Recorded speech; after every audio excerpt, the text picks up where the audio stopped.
imprints showing figurative motifs from the seals that used to stamp these. So this is basically where we are at right now at both sites. And there's obviously quite a lot of more work to be done. And I just want to spend the last few minutes in giving you an insight into the new approaches and technology we've been using at both of these excavations with the support of this amazing FIRE program, Fund for Innovation of Research in Egypt. Isn't that fitting as a name? And which includes also site management and also training of Egyptian Ministry of Antiquities inspectors. So at EDFU, we were helping out the local inspector with installing new lights in the main temple, which, to be honest, is not really our main task, since we are actually excavating the tell and not the temple. But given the financial crises, all the ministries facing and the antiquities, the upkeep of antiquities in general, the upkeep of sites, we were happy to help out. Actually, Chicago House helped us as well a bit with getting some of the lights. And by the end of it, the main rooms in the temple have a new lighting system, which made everybody really happy, and also the tourists. And there's actually an increase in tourists these days, which is wonderful to see. This is the training of several inspectors from the Ministry of Antiquity inspectorates, and we had actually also had two from the French Institute training program. And these guys were absolutely amazing to work with and received some very in-depth archaeological training. And we have this guy here, Abdel Rahman, and female inspector Heba. They were our two trainees. And this guy in the middle is actually the inspector for the temple area, and he was so eager to come and dig as well that he just joined us, which was quite nice. And then these are the two French Institute inspectors learning how to draw ceramics. So we train them a bit in every aspect of archaeological fieldwork. At EDFU, at the end of the season, I was invited to give a lecture about our work, because even though they see the work in progress, they never really get the bigger picture of what we actually do with the results we get. And I thought it was a brilliant idea, and I had one of the more senior inspectors, Ramadan, helping me to translate everything into Arabic, so we could make sure that everybody was really understanding of and could understand my lecture, because the English is not always amazing, especially not in a very provincial area like EDFU. And we used the EDFU Visitor Center, where somebody, I don't know who, has donated these amazing TV screens, flat screens. And the only problem was to find an HDMI connection for my computer, which even in EDFU you can do if necessary. But it was really, it was pretty amazing, and the response also from the inspectors to just see a bit more about the big picture of these excavations. Then we have a new program for the analysis of faunal remains. One of our graduate students, Sasha Rorod, looking into writing her dissertation on faunal remains from EDFU and Dendera. And you can see her in one of the pictures holding a hippo bone, which is a pretty large bone, as you can see in the scale. We have a lot of hippopotamus in EDFU, which is pretty unusual and not really found at other sites in the same quantity. And then this is where she's working in the El Kab magazine. That's where we store most of our objects after the excavation, where she's analyzing. I think this is from a dog burial.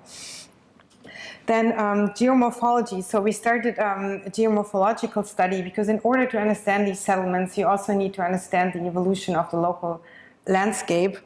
And here we have Tim Ralph from the Macquarie University, Sydney, doing drill cores with the help of a couple of Egyptian workers, doing drill cores at Dendera, trying to understand what is the formation of this sand area where the settlement was founded on.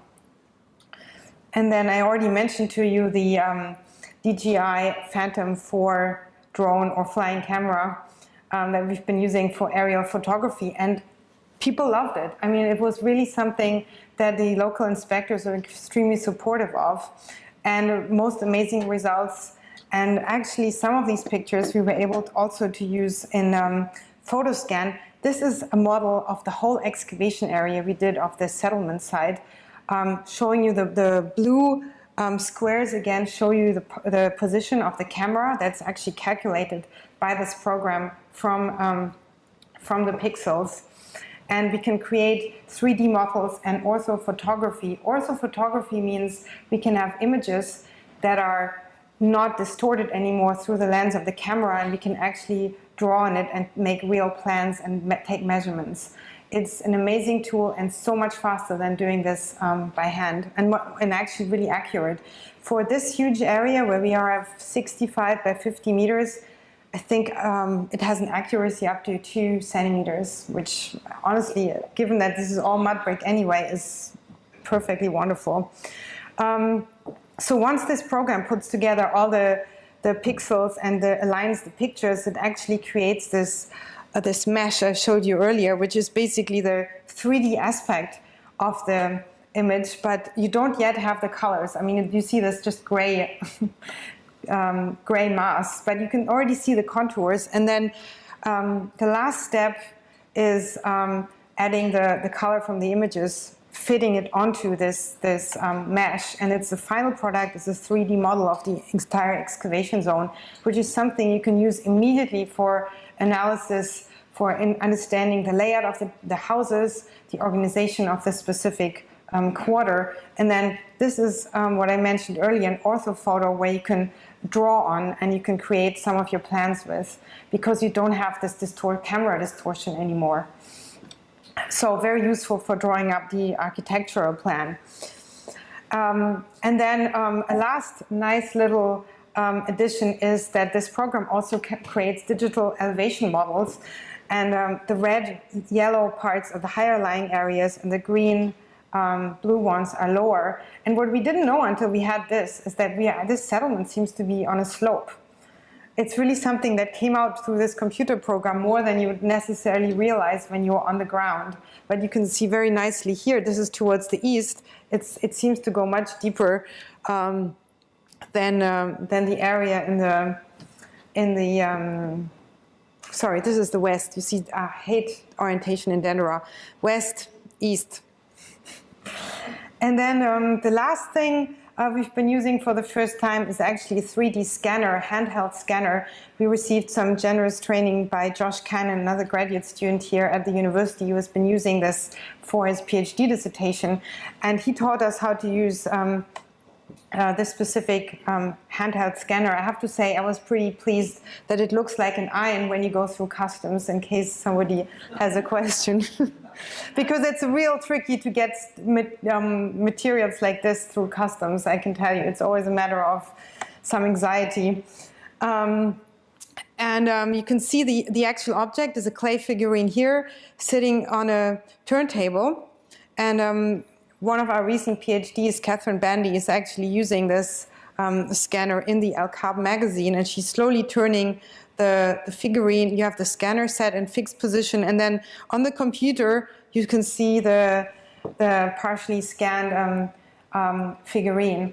I can't actually show you the real models because the computer with all the data is with Greg in Egypt right now, and he needs this rather powerful, we only have one powerful PC that can do this kind of program.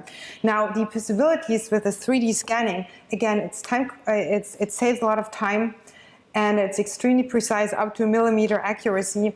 And there's a possibility for 3D printing, which means you could actually get replicas of the objects. And we were thinking that maybe in the future it would be possible to do a small exhibit here at the Oriental Institute of objects from these excavations for the first time here in Chicago. And since we can't bring any objects ever back from Egypt, this would be a very nice way of showing a little bit more of the actual pieces we find from the excavation. So this is something we're hoping to develop in the future. So I'm sure you're all ready for a drink. I am, at least. Thank you very much. And I'm happy to answer questions. And I want to thank specifically the Oriental Institute and its numerous donors for their ongoing support. This work would not be possible without the generous support. Thank you.